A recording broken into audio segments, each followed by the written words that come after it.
1991 में Stuart Haber और W Scott Stornetta ने एक रिसर्च पेपर रिलीज किया, how to time stamp a digital documents, और उस रिसर्च पेपर में पहली बार ब्लॉकचेन को डिस्क्राइब किया गया था। 2009 में उसी रिसर्च पेपर के बेस पर सतोशी नामाकोटो नाम के अनोनिमस इंसान ने बिटकॉइन को बनाया, और 2021 में जब बिटकॉइन की प्राइस 65,000 यूएस डॉलर से भी ऊपर चली गई तो हर कोई जानना चाहता था कि आखिर ये ब्लॉकचेन क्या है। अगर सिंपल लैंग्वेज में समझे तो ब्लॉकचेन एक रिकॉर्ड या तो लेजर है जिसे मल्टीपल लोग मिलकर मेंटेन करते हैं। फॉर एन एग्जाम्पल, 4 लोगों ने मिलकर एक कंपनी शुरू की और उस कंपनी का जितना भी हिसाब था वो सारा का सारा हिसाब कोई एक पार्टनर अपने कंप्यूटर पर मेंटेन करता था। थोड़े टाइम के बाद जब चारों पार्टनर्स ने मिलकर वो हिसाब चेक किया तो उनको पता लगा कि जो पार्टनर हिसाब लिखता था उसने काफ़ी सारे फेक एक्सपेंसेस ऐड करके कंपनी के अकाउंट से पैसे निकाल लिए थे। अब ये इसलिए पॉसिबल हुआ क्योंकि उस पार्टनर को किसी और के परमिशन या तो वेरिफिकेशन की ज़रूरत नहीं पड़ती थी। वो जब चाहे अपने कंप्यूटर पर एक्सपेंस को ऐड कर सकता था और कंपनी अकाउंट से पैसे निकाल सकता था। अब इस प्रॉब्लम को सॉल्व करने के लिए चारों पार्टनर ने मिलकर ये डिसाइड किया कि अब से चारों पार्टनर अपने अपने कंप्यूटर पर हिसाब की एक कॉपी को मेंटेन करेंगे, और जब भी कोई नया एक्सपेंस ऐड करना होगा तो वो पहले उस एक्सपेंस को वेरीफाई करेंगे और फिर चारों की कॉपी में एक साथ उसको ऐड किया जाएगा। इससे ये फ़ायदा होगा कि अगर कोई एक पार्टनर अपनी कॉपी में कोई फेक एक्सपेंस को ऐड करेगा तो बाकी के 3 पार्टनर जब हिसाब करने बैठेंगे तो उनको ईजिली पता चल जाएगा कि ये एक पार्टनर ने कोई फेक एक्सपेंस को ऐड किया है। और इसी कॉन्सेप्ट पर ब्लॉकचेन भी काम करता है। ब्लॉकचेन में मल्टीपल लोग मिलकर इंफॉर्मेशन को मेंटेन करते हैं। अब अगर टेक्निकल लैंग्वेज में ब्लॉकचेन को समझे तो ब्लॉकचेन एक डिसेंट्रलाइज, डिस्ट्रीब्यूटेड और इम्यूटेबल डेटाबेस है। और अगर आप डेटा या डेटाबेस के बारे में नहीं जानते तो पहले उसे समझते हैं।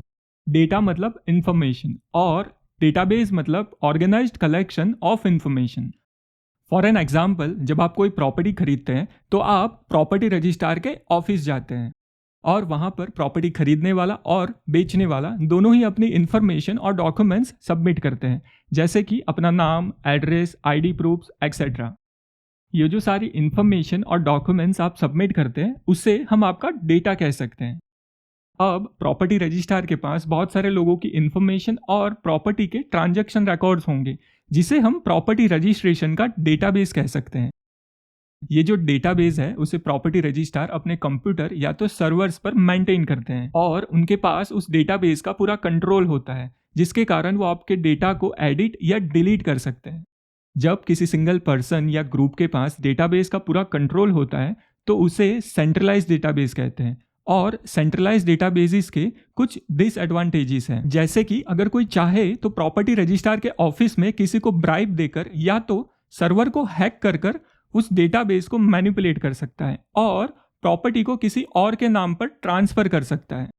इसी तरह के प्रॉब्लम्स को सॉल्व करने के लिए ब्लॉकचेन को इंट्रोड्यूस किया गया था। ब्लॉकचेन एक डिसेंट्रलाइज्ड, डिस्ट्रीब्यूटेड और इम्यूटेबल डेटाबेस है। ब्लॉकचेन में डेटा को सिंगल सर्वर की जगह मल्टीपल सर्वर के एक नेटवर्क पर रखा जाता है और हर सर्वर पर डेटा की एग्जैक्ट सेम कॉपी अपडेट और मेंटेन की जाती है। ब्लॉकचेन के नेटवर्क में कोई भी अपने होम कंप्यूटर या तो सर्वर से ज्वाइन हो सकता है और डेटा की एग्जैक्ट सेम कॉपी अपने सर्वर पर मेंटेन कर सकता है। और ये करने के लिए आपको अपने कंप्यूटर पर ब्लॉकचेन का एक सॉफ्टवेयर डाउनलोड और कॉन्फ़िगर करना पड़ता है। इसी के कारण ब्लॉकचेन को मल्टीपल लोग मल्टीपल सर्वर्स पर मिलकर मेंटेन कर पाते हैं और इसे पीयर टू पीयर नेटवर्क भी कहा जाता है। और इसी तरह ब्लॉकचेन एक डिसेंट्रलाइज्ड, डिस्ट्रीब्यूटेड डेटाबेस बन जाता है क्योंकि किसी सिंगल पर्सन या ग्रुप के पास डेटाबेस का पूरा कंट्रोल नहीं रहता। अब अगर सिक्योरिटी की बात करें तो ब्लॉकचेन में बहुत सारे सिक्योरिटी लेयर्स होते हैं। अगर कोई ब्लॉकचेन के किसी एक सर्वर पर डेटा को मैनिपुलेट करता है तो ब्लॉकचेन के बाकी के सर्वर्स ऑटोमेटिकली उस डेटा को अपनी कॉपी के साथ मैच करेंगे और मैनिपुलेट किए हुए गलत डेटा को रिजेक्ट कर देंगे, जिसे कंसेंसस एल्गोरिदम कहा जाता है।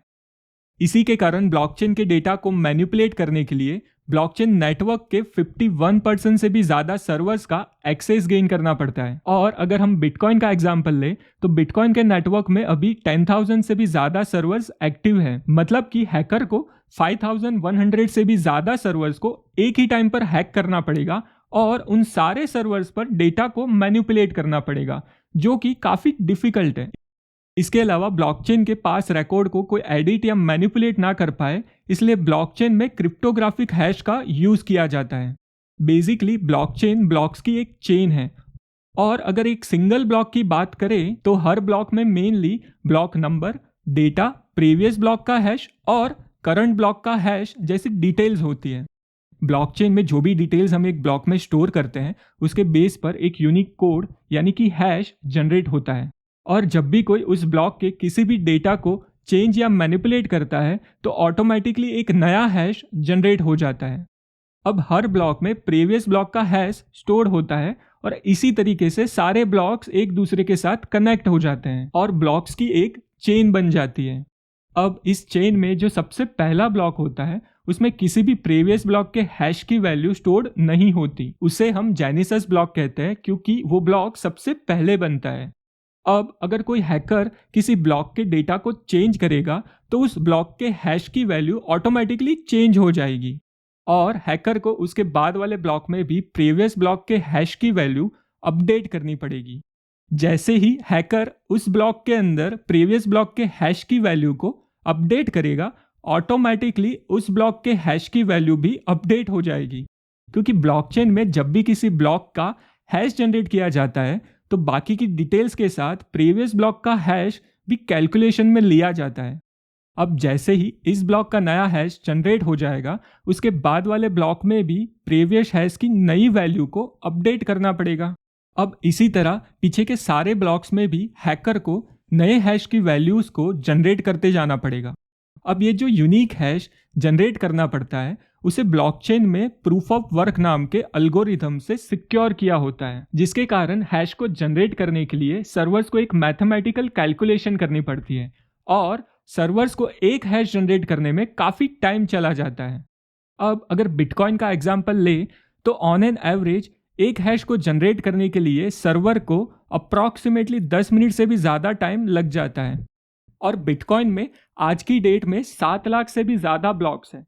तो अगर कोई हैकर बिटकॉइन के सारे रिकॉर्ड्स को अपडेट करने की कोशिश करेगा तो उसे 7 लाख हैश को वापस से जनरेट करना पड़ेगा और ऐसा करने में उस हैकर को 14 ईयर से भी ज़्यादा टाइम चला जाएगा और उसे यही चीज़ बाकी के 51% यानी कि 5,100 सर्वर्स के साथ भी करनी पड़ेगी ताकि वो बिटकॉइन के 10,000 सर्वर्स के नेटवर्क को ओवर पावर कर पाए। अब ब्लॉकचेन में हमेशा ब्लॉक्स की जो सबसे लंबी चेन होती है उसे ही वैलिड गिना जाता है। तो अगर कोई हैकर 51% सर्वर्स को हैक करके सिर्फ 10 नए फेक ब्लॉक्स को जनरेट करे तो ब्लॉकचेन आगे जाके उसे इनवैलिड गिन लेगा और इसी के कारण ब्लॉकचेन को डिसेंट्रलाइज्ड, डिस्ट्रीब्यूटेड और इम्यूटेबल डेटाबेस कहा जाता है। मतलब कि जिसे एडिट या मैनिपुलेट नहीं किया जा सकता। ब्लॉकचेन कैसे काम करता है वो तो हमने समझ लिया।